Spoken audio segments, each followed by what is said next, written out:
జై తెలంగాణ. నేను బట్టి అజయ్, మెదక్ నియోజకవర్గ తెలంగాణ రక్షణ సేన టీఆర్ఎస్ పార్టీ ఇన్ఛార్జ్. ఇవాళ ఈ యొక్క ప్రెస్ మీట్ యొక్క ముఖ్య ఉద్దేశం ఏంటంటే, మన తెలంగాణ మున్సిపాలిటీస్ యాక్ట్ 2019 ప్రకారంగా మన మెదక్ మున్సిపల్ కమిషనర్ గారు ఒక చీఫ్ ఎగ్జిక్యూటివ్ ఆఫీసర్గా వారి బాధ్యతలు నిర్వహించాలి. అయితే పట్టణంలో పారిశుద్ధ్యం, డ్రైనేజు, ప్రజారోగ్యం, సివరేజ్ ట్రీట్మెంట్ ప్లాంట్లు, పార్కులు, కల్వర్ట్లు, డ్రైనేజులు, ఇవన్నీ మున్సిపల్ సేవలు సక్రమంగా నిర్వహించాల్సినటువంటి బాధ్యతాయుతమైనటువంటి పదవి మన మున్సిపల్ కమిషనర్ గారిది.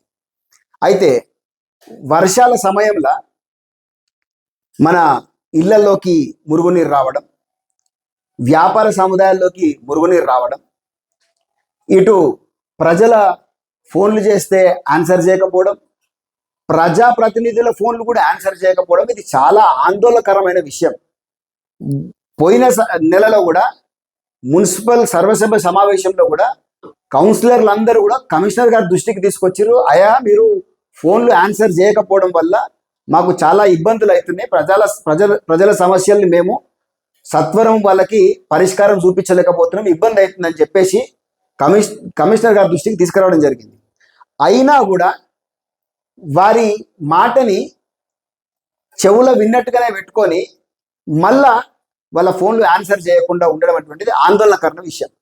రెండోది, ఇంతవరకు ఎప్పుడు ఏ పాలక వర్గం కూడా ఎప్పుడు జరగనటువంటి సర్వసభ్య సమావేశాలు మేబీ మీరు వచ్చిన తర్వాతనే జరుగుతున్నాయేమో. మరీ ముఖ్యంగా మెదక్ మున్సిపల్ కమిషనర్ నవీన్ గారు వచ్చిన తర్వాత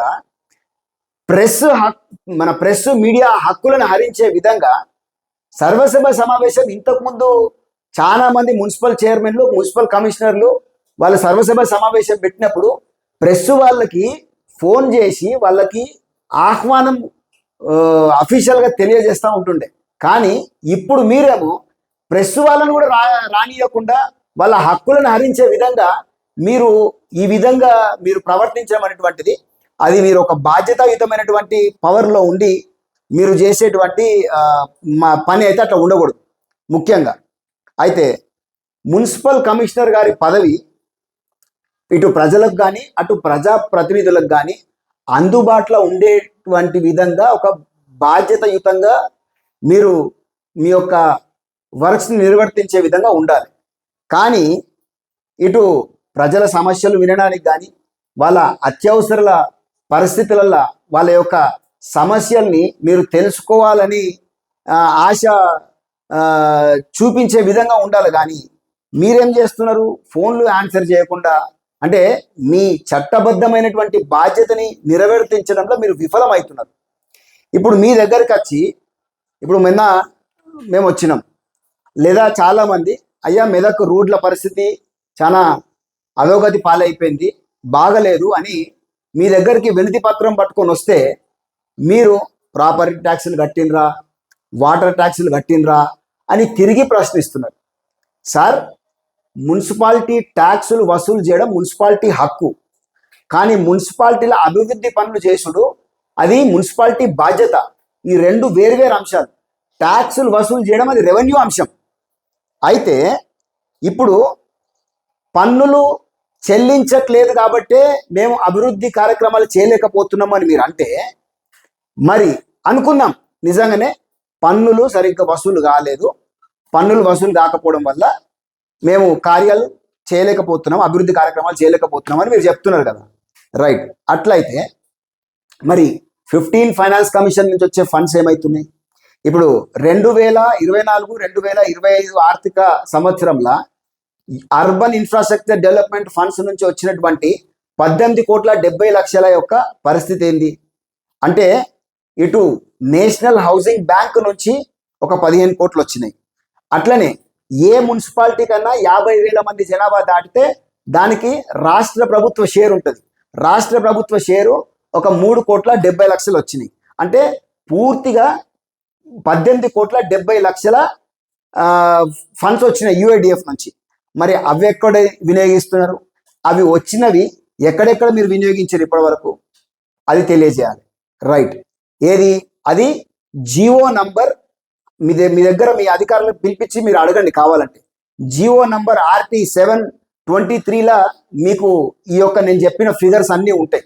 రాష్ట్ర ప్రభుత్వం నుంచి వచ్చిన షేర్ ఎంత, కేంద్ర ప్రభుత్వం నుంచి వచ్చిన షేర్ ఎంత అన్నది మీకు క్లియర్గా అట్లా వివరంగా ఉంటుంది. రెండోది, ఇప్పుడు మన Telangana urban infrastructure finance infrastructure development corporation TUFIDC నుంచి జియో నంబర్ 51 అంటే అది ఒక రివైజ్డ్ క్లియరెన్స్ తోటి మనకి 30,29,00,000 రూపాయలు విలువైనటువంటి అభివృద్ధి పనులకు సవరించి అనుమతులు ఇవ్వడం జరిగింది మన తెలంగాణ ప్రభుత్వం. మరి దాని పరిస్థితి ఏంటి? ఇప్పుడు ఈ UIDF నుంచి 29 పనులకు అభివృద్ధి పనులకు 18,20,00,000 మన 18,70,00,000 వచ్చినాయి. అట్లనే మళ్ళా సవరించిన తర్వాత 30,29,00,000 మన TUFIDC నుంచి వచ్చినాయి. ఇవన్నీ కూడా ఇటు సిమెంట్ రోడ్లకు కానీ, బ్లాక్ టాప్ BT రోడ్లకు కానీ, డ్రైనేజ్లకు కానీ, కల్వర్ట్లకు కానీ, సివరేజ్ ట్రీట్మెంట్ ప్లాంట్లకు కానీ, లేకపోతే పార్కులకి కానీ, లేకపోతే డంప్ యార్డ్లకు కానీ, శ్మశాన వాటికకు కానీ, ఓకే, ఓవర్ హెడ్ ట్యాంక్స్ కానీ, ఫుట్పాత్స్ కానీ, మిగతా కమ్యూనిటీ ఇన్ఫ్రాస్ట్రక్చర్ని డెవలప్ చేయడానికి విడుదలైనటువంటి ఫండ్స్. ఇప్పుడు మీరు అంటారు కదా సార్, మీరు ట్యాక్సులు కట్టిరా అని అంటారు కదా, మరి ట్యాక్సులు కట్టి అభివృద్ధి పనులకి ఎట్లా మీరు లింక్ చేస్తారు? అయితే మేము పిచ్చోళ్ళం కాబట్టి మాకు తెలియదు అని మీరు మమ్మల్ని మభ్యపెట్టే ప్రయత్నం చేస్తున్నారు, లేదా విషయ పరిజ్ఞానం మీద మీకన్నా అవగాహన లోపం ఉండాలి. ఈ రెండిట్లలో ఏదైనా ఒకటే ఉండాలి. సార్ మీకు చెప్పినాం, మీరు తెలంగాణ మున్సిపాలిటీస్ యాక్ట్ 2019 ప్రకారంగా మీ యొక్క కర్తవ్యం, చట్టబద్ధమైనటువంటి బాధ్యత అందరికీ అందుబాటులో ఉండడం, ప్రజల సమస్యలు వినడం, ప్రజా ప్రతినిధులకి మీరు అందుబాటులో ఉండడం. ఇప్పుడు మీరు ఒక ఎమర్జెన్సీ టాస్క్ ఫోర్స్ పెట్టిర్రు ఈ వర్షాకాల సమావేశంలో. ఏఈ నంబర్లు ఇచ్చిర్రు, టౌన్ ప్లానింగ్ వాళ్ళ నంబర్ ఇచ్చిర్రు, సైంట్ ఇన్స్పెక్టర్ నంబర్లు ఇచ్చిర్రు. కానీ వీళ్ళెవరు ఫోన్లు లేపకపోతే వాళ్ళ మీద ఎవరు చెప్పాలి? ఒక హైరార్కీ అనేది మెయింటైన్ చేయాలి కదా. అంటే ఫస్ట్ లెవెల్ వీళ్ళు ఫోన్ లేపుతలేడు, సెకండ్ లెవెల్ ఎవరికి ఎస్కలేట్ చేయాలి? వాళ్ళ నంబర్ ఉండాలి. ఆ రెండో లెవెల్లో ఎవరు వాళ్ళు కూడా వింటలేరు అన్నప్పుడు ఇంకొకరికి ఎస్కలేట్ చేయాలి. మూడో వ్యక్తిగా మీరు అల్టిమేటంగా ఉండాల్సింది మీ నంబరే కదా. మీ నంబర్ మాత్రం మీరు ఇయ్యరు. ఇదెక్కడ న్యాయం అండి? ఇదెక్కడ బాధ్యత రాహితమైనటువంటి బాధ్యత అండి? నాకు అర్థం కాదు. కానీ ఇప్పటికైనా మీకు తెలుసో తెలియదో సార్, మీరు మున్సిపాలిటీ చరిత్ర ఒకసారి చూసుకోవాలి. ఇంతకుముందు కూడా ఒకసారి డైరెక్ట్గా రిక్రూట్ అయ్యి వచ్చినటువంటి ఒక మున్సిపల్ కమిషనర్ ఉండే, సామ్రాట్ అనేటువంటి వ్యక్తి.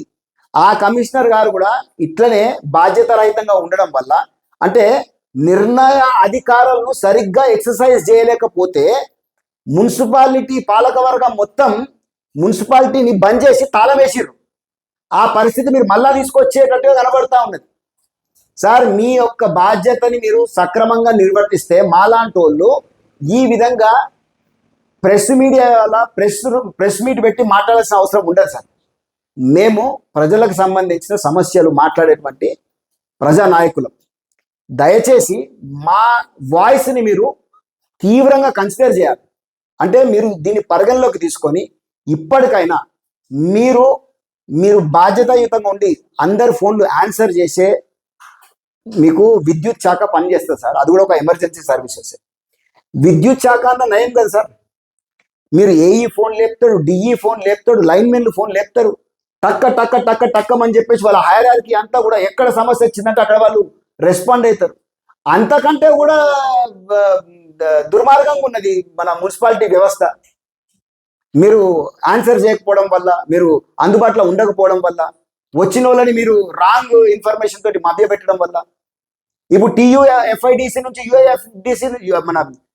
UFIDC నుంచి వచ్చినటువంటి నిధుల సంగతి ఏంటి? మరి వాటి నుంచి కదా మీరు అభివృద్ధి పనులు చేయాలి.